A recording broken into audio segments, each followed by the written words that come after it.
एक एक रुपए के लिए अगर आप तरस रहे हैं तो इस उपाय को एक बार जरूर कर लेना। आपकी किस्मत बदल जाएगी। अगर ना बदल जाए तब कहना। श्याम भक्तों, यह एक उपाय जिससे आप अपनी किस्मत, फूटी किस्मत को रो रहे हो, उस किस्मत को यह उपाय आसानी से बदल देगा। हाँ श्याम भक्तों, यह उपाय इतना महाशक्तिशाली है कि अगर आप बहुत ज़्यादा कष्ट में हैं, बहुत ज़्यादा परेशानी में हैं, आपने बहुत सारे उपाय कर लिए, बहुत सारी मन्नतें कर ली, हर देवी देवता पर आपने उपाय करके देख लिया, हर देवी देवता को जल पूजा आराधना करके देख लिया, तब भी आपकी मनोकामना पूरी नहीं हुई, तो इस उपाय को एक बार जरूर करके देखना श्याम भक्तों। यह बाबा श्याम जी का उपाय है और बाबा श्याम का यह शक्तिशाली मंत्र, शक्तिशाली उपाय, शक्तिशाली आपकी पूजा आराधना कभी बाबा की यहाँ खाली नहीं जाएगी। जो आपने पूजा आराधना बाबा की अगर की है तो बहुत अच्छी बात है, और अगर नहीं की है तो आप बाबा की पूजा आराधना करना शुरू कर दीजिए। आपकी बिगड़े काम बनने लगेंगे। हाँ श्याम भक्तों, आप चाहे जितनी बड़ी परेशानी से जूझ रहे हो, चाहे जितनी बड़ी समस्या हो, शायद मैं बयां ना कर पाऊँ कि आप बयां ना कर पाओ, लेकिन बाबा श्याम आपकी हर परेशानी को समझते हैं और सुनते हैं। श्याम बाबा आपकी हर मनोकामना पूरी करेंगे और आपको चाहे जितनी बड़ी परेशानी हो, आपको उससे बाहर निकाल देंगे। हाँ श्याम भक्तों, बाबा श्याम के जो भी भक्त हैं वह अच्छे से जानते हैं कि वह कभी भी किसी परेशानी में नहीं फंस सकते। जब बाबा का साथ उनके साथ है, बाबा का हाथ उनके सर पर है, तो कोई भी उनका बाल बांका नहीं कर सकता। हाँ श्याम भक्तों, आपको ऐसा ही उपाय, बाबा श्याम का उपाय आपको करना है। श्याम बाबा का यह मंत्र जप, पूजा आराधना, अगर आप यह सब करने लग गए ना, तो आपको ज़िंदगी में कभी कष्ट देखने को नहीं मिलेगा। एक इतना महाशक्तिशाली उपाय, पूजा आराधना के साथ साथ आपको यह एक उपाय करना है। वह उपाय क्या है आगे वीडियो में बताने वाली हूँ श्याम भक्तों। लेकिन अगर आप थक चुके हैं, अपनी ज़िंदगी से परेशान हो चुके हैं, एक एक रुपए के लिए तरस जाते हैं, आपकी जेब में फूटी कौड़ी तक नहीं रहती, तब आप यह उपाय कर लेना। आप भी कहोगे कि हाँ, किसी ने मुझे यह उपाय बताया। श्याम भक्तों, यह एक उपाय एक साधु ने श्याम भक्त को ही यह उपाय बताया। वह भी पूजा आराधना करते थे, तब भी उनकी मनोकामना पूरी नहीं हो रही थी। वह व्यक्ति बिल्कुल निर्धन थे और होटल पर काम करते थे। हाँ श्याम भक्तों, होटल पर काम करते थे, यानी जिसका होटल था उसके होटल पर वह होटल पर लगे हुए थे, तो ऐसे होटल पर ही काम करते थे। वह 8 से 9 हज़ार उनकी महीने की सैलरी थी। उतने में ही भरण पोषण, घर के खर्चे, हर चीज़, कितना खर्चा होता है, हर चीज़ उनके मत्थे मड़ी हुई थी, क्योंकि वही अकेले घर के बेटे थे और उनकी बीवी बच्चे, 2 बच्चे, बीवी, माँ बाप सब कुछ साथ में थे, एक ही साथ सब साथ में रहते थे। उसे उन्हीं 9,000 पैसों से खर्च, घर का जुगाड़ उन्हीं से चलता रहता था। वह भाई बहुत ज़्यादा परेशान रहते थे। उनका कहना था कि वह ज़िंदगी से थकने लगे थे। उन्हें सब घर की टेंशन, बच्चे की पढ़ाई की टेंशन, राशन पानी की टेंशन, हर चीज़ की परेशानी उन्हें ही खाती थी, क्योंकि वही एक कमाने वाले थे। उनके पिताजी बूढ़े थे जो कि कर नहीं सकते थे, इसीलिए वह उन्हीं के कंधों पर घर का सारा बोझ रहता। वह परेशान होकर वही 9,000 रुपये इन्हें गिने मिल जाते, तो उन्हीं में घर का खर्चा चलाना मुश्किल हो रहा था। फिर उन्होंने उनकी ज़िंदगी घुटन बनने लगी थी उनके लिए। वह घर आते तो वही चिड़चिड़ाहट, पैसे नहीं है, ये चाहिए वो चाहिए, बीवी बच्चे की हर प्रॉब्लम। और होटल में रहते तो होटल का मालिक, ओनर लगा रहता काम पर उन्हें परेशान करने, यह दो वह दो। जिस होटल पर काम करते थे उस होटल का ओनर भी उन्हें परेशान करता था, काम करने के लिए मजबूर करता था। जो वह काम नहीं बनता था वह भी उनसे करवाता था। तो श्याम भक्तों, ऐसे उनकी ज़िंदगी से वह थकने लगे थे। और एक दिन उसी होटल पर एक साधु जी पहुंच जाते हैं भोजन के लिए, भोजन ग्रहण करने के लिए। तभी वह उन्हें खाना भेजता है।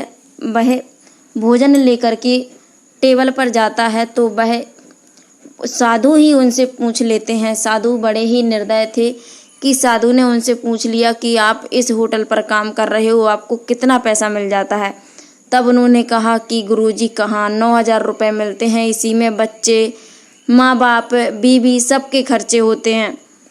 तब उन्होंने कहा कि आप बाबा श्याम की पूजा पाठ क्यों नहीं कर लेते, आप यह काम करते रहो और साथ में बाबा श्याम जी की पूजा पाठ करते रहो, आपकी ज़िंदगी में सुधार आ जाएगा। उन्होंने कहा कि मैं पूजा भी करता हूँ, आराधना भी करता हूँ बाबा गुरुजी, लेकिन कोई समस्या का हल ही नहीं निकलता। पूजा करता हूँ, सुबह भी करता हूँ, शाम को भी करता हूँ, आराधना भी करता हूँ, बाबा से प्रे भी करता हूँ, लेकिन मेरी एक भी मनोकामना पूरी नहीं होती। बाबा पता नहीं क्यों मेरी नहीं सुन रहे। तब उन्होंने कहा कि मैं आपको एक उपाय बताता हूँ, आप यह विशेष उपाय कर लेना और पूजा आराधना मंत्र जप ध्यान से करना है आपको। मंत्र जप सुबह और शाम आपको डेली करना है। उन्होंने यह कहा। उन्होंने कहा ठीक है गुरुजी, आप मुझे उपाय बता दीजिए, मैं कर लूँगा। उन्होंने कहा आपको यह उपाय एकादशी वाले दिन करना है। एकादशी बहुत ही विशेष महत्व देती है। बाबा श्याम और भगवान विष्णु, माता लक्ष्मी जी के लिए बहुत ही महत्व, बहुत ही प्रिय है। उन्हीं का दिन माना जाता है एकादशी। तो श्याम भक्तों फिर क्या हुआ कि वह गुरुजी ने उन्हें एक उपाय बताया और उसी उपाय से वह भाई कहते हैं, वह सदस्य कहते हैं कि मैंने उस एकादशी को यह उपाय किया और मेरी अगली एकादशी तक मेरी ज़िंदगी में सुधार आने लगा। मुझे दिखने लगा कि हाँ बाबा मेरा साथ दे रहे हैं, मेरी मनोकामना पूरी हो रही है। जो मैं इतनी सालों से पूजा आराधना कर रहा था वह मेरी पूरी नहीं हुई और आज इस उपाय से बाबा ने मेरी सुनी। वह गुरुजी ने ऐसा उपाय बताया जिससे कि उनकी ज़िंदगी ही पलट गई, उनकी ज़िंदगी ही बदल गई, उनके बच्चों का भविष्य सुधर गया, माँ बाप का बुढ़ापा संभर गया और बीवी को खुशियाँ मिलने लगीं। श्याम भक्तों वह भी खुश रहने लगे और उनके बीवी बच्चे भी खुश रहने लगे। उसी सैलरी में जो 9,000 मिलती थी उनकी ओनर ने उनकी सैलरी बढ़ा दी। उन्हें सैलरी में भी प्रॉफिट हुआ और उनके घर की दरिद्रता भी दूर जाने लगी। जो पैसे के दाने के, वह अन्न के दाने दाने के लिए मोहताज हो जाते थे, उनके घर खुशियों से भरने लगे थे। घर में सब कुछ आने लगा था। सैलरी बढ़ गई तो उन्हें उसी में खुशी आने लगी थी और दरिद्रता भी उनकी धीरे कर करके समाप्त होती जा रही थी। श्याम भक्तों यही उन्हें लगा कि हाँ मेरी ज़िंदगी पूरी तरह से बदलने लगी है, अब बाबा ने मेरे सर पर हाथ रख लिया है। तब उन्होंने वह उपाय शेयर किया कि दीदी यह उपाय से मेरी ज़िंदगी बदली थी, आप भी यह उपाय जितना हो सके उतने इसको शेयर करो और हर श्याम भक्त को यह पता चलना चाहिए कि बाबा आज नहीं तो कल सुनता ज़रूर है। हाँ थोड़े लेट हो सकते हैं लेकिन बाबा कभी भी अपने भक्तों को निराश नहीं करता, अपने भक्तों को कभी भी खाली हाथ नहीं भेजता। आपको सुबह शाम मंत्र जप तो करना ही है। पूजा आराधना के साथ में आपको मंत्र जप नहीं छोड़ना है। मंत्र जप में वह शक्ति होती है श्याम भक्तों जो कि नकारात्मकता को दूर करता है, मन की बेचैनी को दूर करता है, मन में एक सुकून सा उत्पन्न होता है। हमेशा बाबा का नाम मन पे आने लगता है। जुबान पर हर परेशानी में हो चाहे खुशी में हो, अगर आप मंत्र जप करने लग गए तो बाबा का नाम आपके मुख पर रखा ही रहेगा। कुछ भी करते रहो। तो श्याम भक्तों इससे बाबा की कृपा बनती है और हमारे घर की नकारात्मकता दूर होती है। हर परेशानी से दूर करने की हमें शक्ति प्रदान करते हैं बाबा और हमारी मनोकामना पूरी करने की भी मनोकामना पूरी करते हैं। तो हम वह जान लेते हैं कि वह ऐसा कौन सा उपाय है जो बाबा ने, वह गुरुजी ने, कि हम यह कहें कि वह साक्षात खाटू श्याम जी ने आकर के उन्हें यह उपाय बताया और उन्होंने यह उपाय किया और मात्र 15 दिन के अंदर उनकी ज़िंदगी बदलने लगी। तो श्याम भक्तों वह एक ऐसा मंत्र है, ऐसा एक उपाय है, ऐसा शक्तिशाली उपाय जो मैं आज आपको बताने जा रही हूँ। श्याम भक्तों आपको एक सूखा नारियल ले लेना है। हाँ हम सभी जानते हैं सूखा नारियल, एक पानी वाला नारियल होता है और एक सूखा वाला जो गोल आता है, सूखी गरी आती है ना जो गोला आता है, वह आपको सूखा नारियल लेना है, पानी वाला जटा वाला नारियल नहीं लेना है। श्याम भक्तों, वह लेकर के आपको उसमें से एक साइड से आपको मतलब फोड़ लेना है उसको, एक के दो कर लीजिएगा या एक छोटा और एक बड़ा रख लीजिएगा। उसमें आपको 2 से 3 चम्मच शक्कर पीस लेनी है। आप पिसी भी ला सकते हैं, और अगर पिसी नहीं है तो आप घर में सही शक्कर हो उसको मिक्सी जार में पीस करके 2 से 3 चम्मच पीस लीजिए और उसी गोले में डाल लीजिए। उस गोले में वह शक्कर डाल ली है और साथ में शहद डाल ली है। हाँ श्याम भक्तों, आपको 2 चम्मच शहद डाल करके और श्याम भक्तों उसमें साथ में 2 चम्मच घी डाल लेना है। अब तीनों को अच्छे से मिक्स करना है। हाँ श्याम भक्तों, उसी नारियल में आपको डाल लेना है और उसी में अच्छे से मिक्स कर लेना है। अब आपको करना क्या है कि आपको यह ले जा करके पूरा सूखा नारियल ले जा करके आपको आपके आसपास में देख लेना है पीपल का वृक्ष। आपको पीपल के वृक्ष के पास चले जाना है, और जो पीपल के वृक्ष की जो जटाएँ होती हैं, जो धीरे नीचे जड़ें फैली होती हैं, आपको उन्हीं जड़ों के पास में रख देना है। अगर जड़ें ना फैली हों, ज़मीन में धंसी हुई हों, तो आपको थोड़ी सा गड्ढा करना है। आपको पूरा नहीं ढकना है, थोड़ा सा गड्ढा करना है कि वह आधा नारियल ढक जाए और आधा ऊपर रह जाए। आपको वह नारियल इतना करके और उसी में रख देना है। अब आपको पीपल महाराज से, वृक्ष से प्रार्थना करनी है कि हे बाबा, हे मेरे बाबा श्याम, मेरी मदद करो, मुझे आपकी ज़रूरत है। मेरी दरिद्रता को दूर करो और मेरी हर मनोकामना को पूरा करो। आपको प्रार्थना करने के बाद में पीपल देवता, हे बाबा श्याम, भोग मैं आपको समर्पित कर रहा हूँ या कर रही हूँ। इस उपाय को आप स्वीकार करो, इस भोग को आप स्वीकार करो और मेरे जीवन पर कृपा करो। मेरी सभी परेशानियों का अंत कर दो बाबा।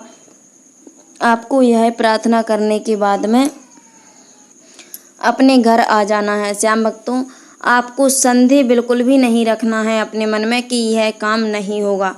आपको विश्वास रखना है, अटूट विश्वास कि आपकी मनोकामना पूरी होगी और जल्द से जल्द बाबा आपकी मनोकामना